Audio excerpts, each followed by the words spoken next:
Standby camera action. Hai, balik lagi bersama kita di Mumuk dan Eno. Ada si Mumuk Gomez, Juga ada Eno Retra. kita nontonin Mumu dan Eno.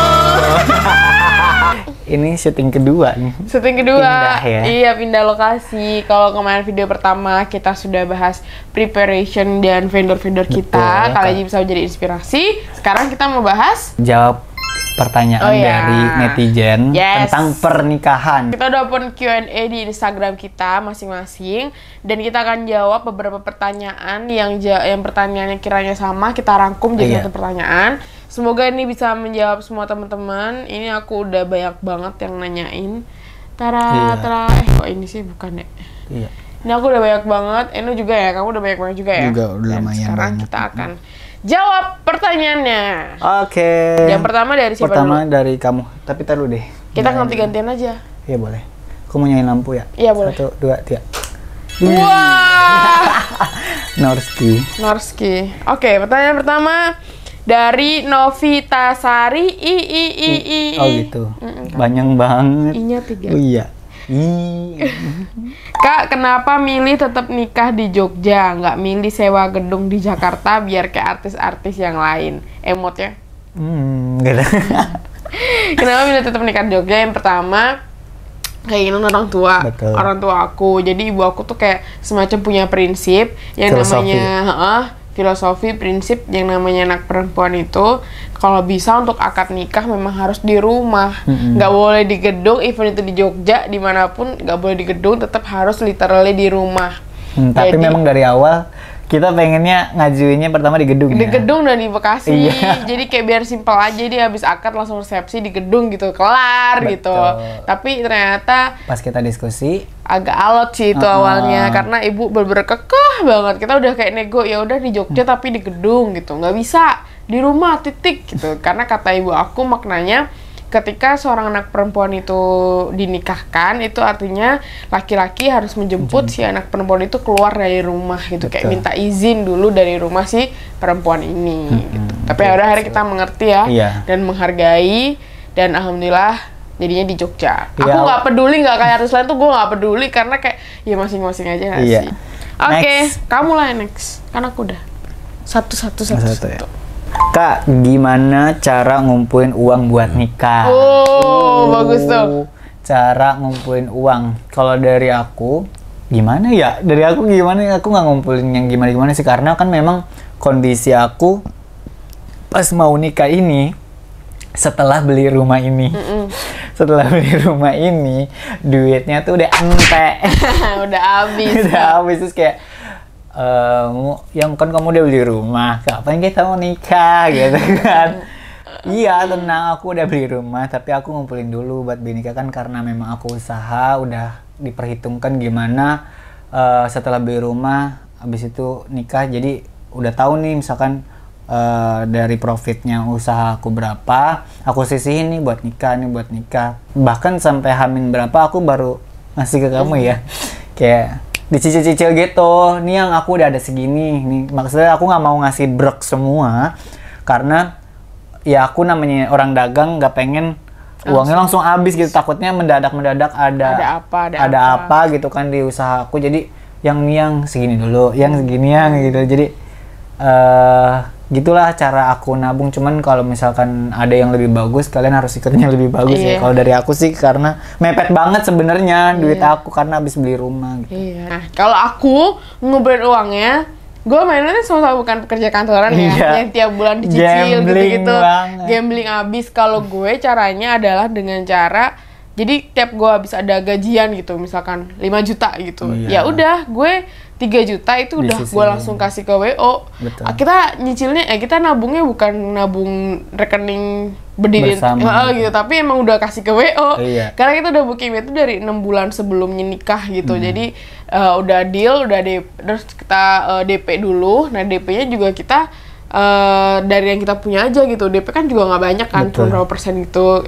Terus selanjutnya kita punya uang berapa, langsung kasih WO. Uang berapa langsung kasih WO. Nah, bedanya karena udah mau nikah, kita lebih gencar lagi kerjanya. Betul, yang ngerjain endorse. Endorse lah, kerja apa diambil segala macam karena kita kan butuh uang kan gitu. Karena terus kita juga prinsipnya nggak mau punya utang setelah menikah. Iya, jadi mau nggak mau kayak ya udah caranya kita cari uang terus buat sampai hamin berapa ya kita. Pokoknya terus bahkan kamu udah balik ke Jogja, aku masih ngerjain endorse. Iya. Gitu cara kita guys. Jadi alhamdulillah dengan segala kerja keras kita tuh kayak oh yaudah ada rezeki langsung bayarin, langsung bayarin. Gua ada gajian langsung bayarin. Eno pun juga dengan kesepakatan dia dari awal mau ngasih berapa, udah dia ngasih segitu, udah gitu. Jadi ya udah selesai gitu alhamdulillah. Alhamdulillah. Dan udah lunas sebelum acara selesai. Alhamdulillah. Next aku ya. Kamumu aku cuma mau tanya gimana cara kalian meyakinkan orang tua? Kan kalian kan beda suku. Thanks. Cara meyakinkan. Ini bener banget sih karena dulu waktu kita awal pacaran kalau ini bukan masalah beda suku. Kalau di aku masalah beda suku. Karena ibu aku kan ibu Jawa banget gitu. Nah, ibu aku tuh agak kurang srek kalau aku dapet laki-laki Padang. Sumatera lah intinya, nggak ngerti kenapa juga gue waktu itu. Terus kata ibu aku Padang tuh cenderung pelit lah. Ya stereotip kayak gitu deh. Waktu awal-awal pacaran sama Inu waktu kuliah memang seperti itu. Tapi abis itu aku bilang sama Inu kayaknya kalau ibu nggak srek nih aku nggak bisa lanjut nih gitu. Dan bener aja ternyata juga ayahnya Eno ngerasa waktu itu kayak jangan nama artis lah intinya gitu kan. Terus ya udah akhirnya sama-sama kita belum dapet jalan gitu, kita sempet putus. Lalu nggak tahu tiba-tiba akhirnya kita balikan lagi. Gak tahu, pernah nggak tahu DM gua. Iya pokoknya kita balikan lagi. Nah setelah aku balikan, aku minta izin sama ibu, Bu. Ini aku izin pacaran lagi ya Mas Inu ya. Maksudnya Mas Inu tuh udah bukan kayak orang-orang Padang seperti ibu bayangin gitu loh. Maksudnya Eno udah lama tinggal di Jakarta dan orangnya nggak seperti yang ibu pikir dan pokoknya Eno orang baik lah, ibu percaya sama aku gitu. Terus kata ibu, oh ya udah nggak apa-apa kalau emang Mbak emang suka. Jadi gimana ya meyakinkannya tuh nggak yang kerja keras banget, cuma memang perlahan aja gitu. Pertama nurutin dulu gitu, kita cuy udah aku nggak pacaran dulu, terus buktiin aja kalau emang Eno tuh orang baik buat orang tua kita. Buktiinnya gimana ya, pelan-pelan aja, nggak usah langsung nggak mau Eno ini orang baik, aku nggak mau. Jangan kayak gitu. Biasanya kalau orang tua semakin dikonfrontasi semakin nggak akan luluh gitu. Jadi perlahan tunjukin dulu nih Eno orangnya gimana, apa yang bisa Eno lakukan untuk ibunya gitu.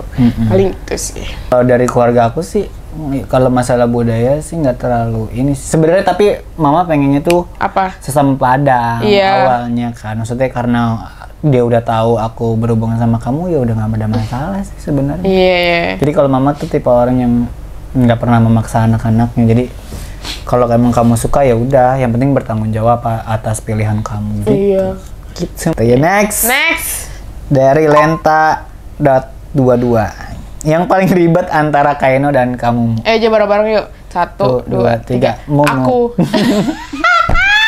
Semua sudah tahu siapa paling ribet. Kan kejedot. Aduh sakit. Kenapa kamu bilang aku? Emang kamu ribet. Gak ribet sih, cewek itu lebih detail aja. Karena gue detail, jadi kayak segala macamnya tuh udah harus proporsional gitu. Harus misalkan gue pengen dekor kayak gini gitu, gue harus bener-bener lihat nih dekornya kayak gini, budgetnya gini. Ya udah pokoknya dia yang paling ribet kalau masalah ribet-ribetan. Next, Kak ingin cepet dikasih momongan atau nunda? Kalau dari aku nggak nunda, tapi nggak pengen cepet-cepet. Nggak pengen cepet. Ya sedekasinya lah. Nah ini jawaban aku sama Eno dan alhamdulillah kita menemukan kesepakatan yang sama untuk masalah anak. Kita nggak yang nunda, maksudnya kita juga nggak pengen yang kayak aduh jangan dulu punya anak, jangan dulu please gitu, enggak. Tapi nggak yang ngoyo harus gitu. Bulan ini aku harus hamil, bulan depan aku harus hamil, aduh gimana, enggak. Maksudnya dengan kondisi yang seperti ini juga kita juga berhati-hati juga. Kita juga pasti percayalah Allah akan punya rencana yang baik untuk kita dan keluarga kita juga gitu. Pasti kan Allah akan memberikan momongan ketika di waktu yang tepat. Kita percayakan itu, kita nggak nunda dan nggak yang ngoyo-ngoyo banget juga. Betul. Itu Next. Apa yang membuat Kak Eno dan kamu yakin nikah di masa pandemi? kita nikah di masa pandemi ini bukan kemauan kita sebenarnya kan. Waktu memang aku udah beli rumah, ya udah aku bener langsung ngomong persiapan segala Dan itu macam. belum pandemi ya, Say? Iya, sebelum pandemi ya. Iya, sebelum pandemi aku udah beli rumah ini.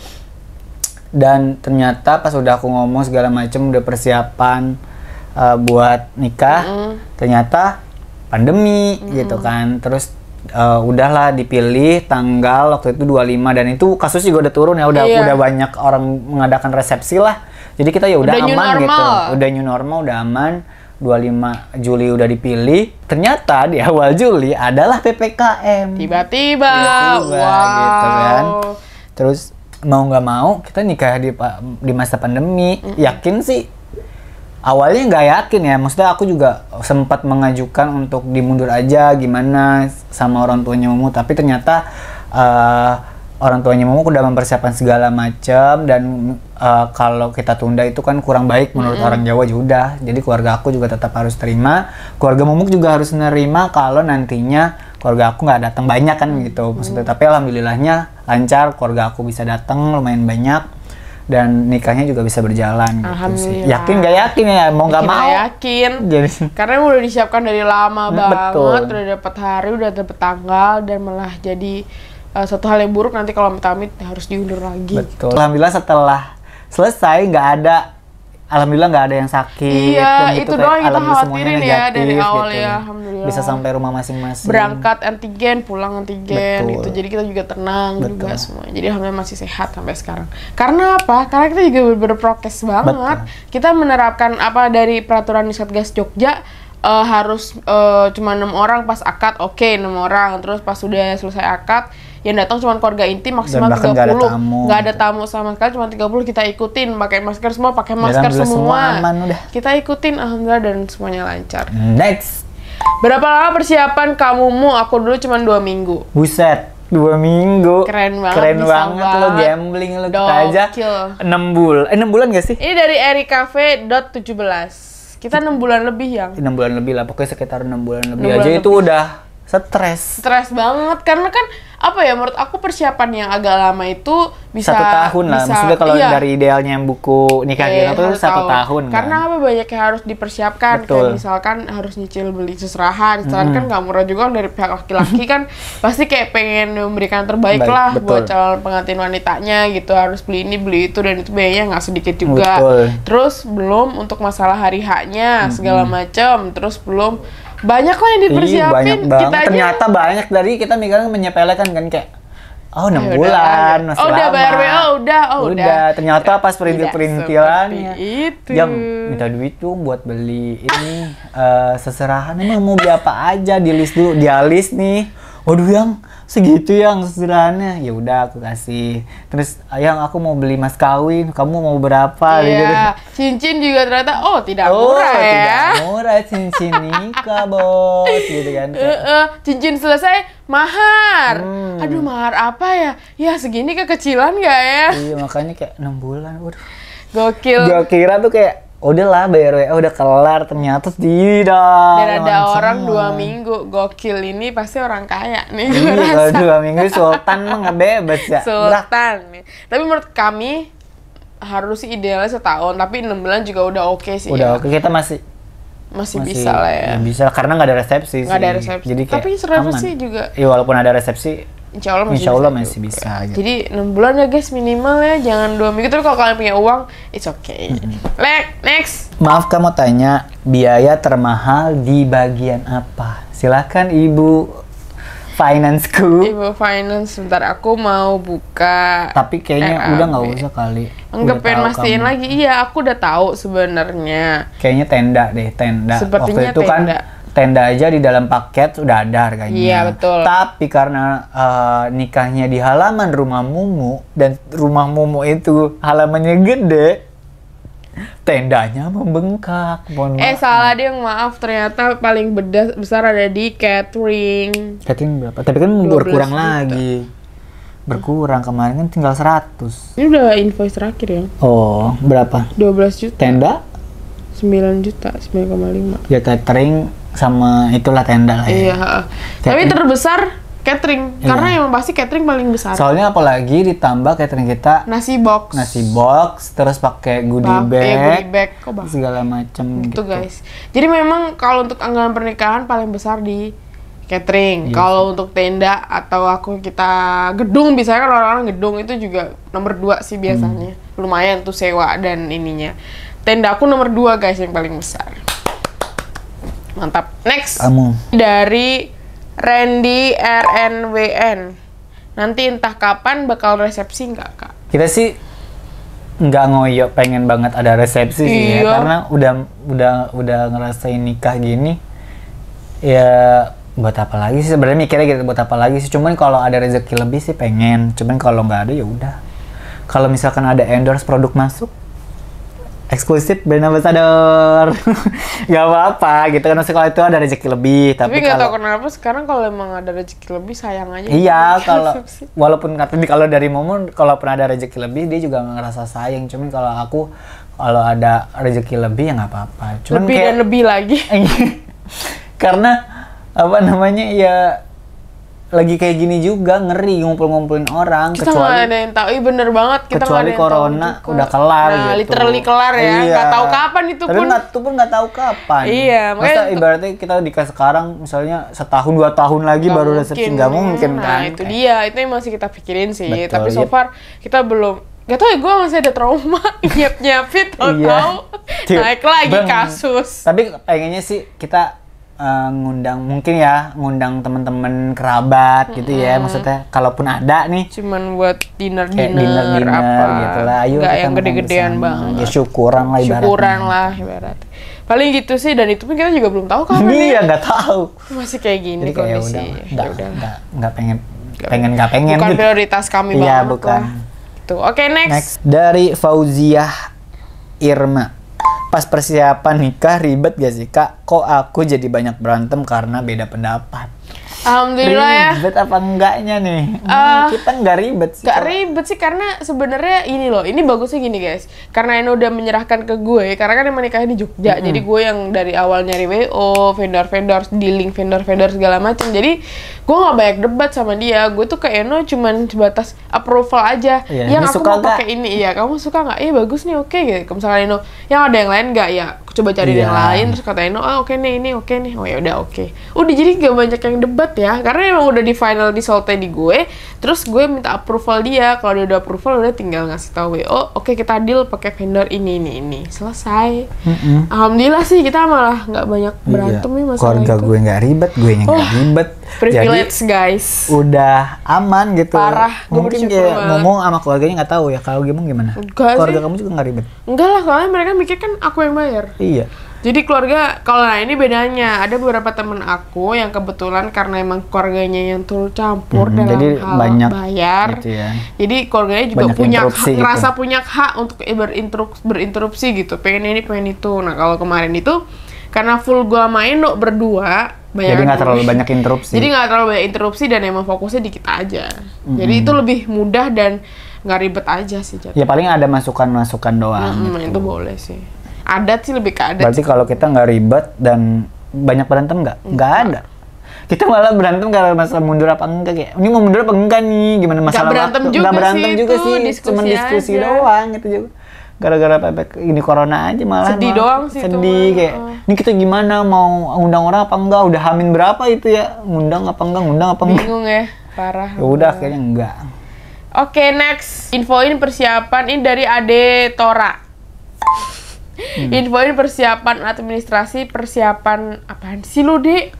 Infoin persiapan administrasi apa aja yang harus alias wajib ada dan harus gimana. Oke,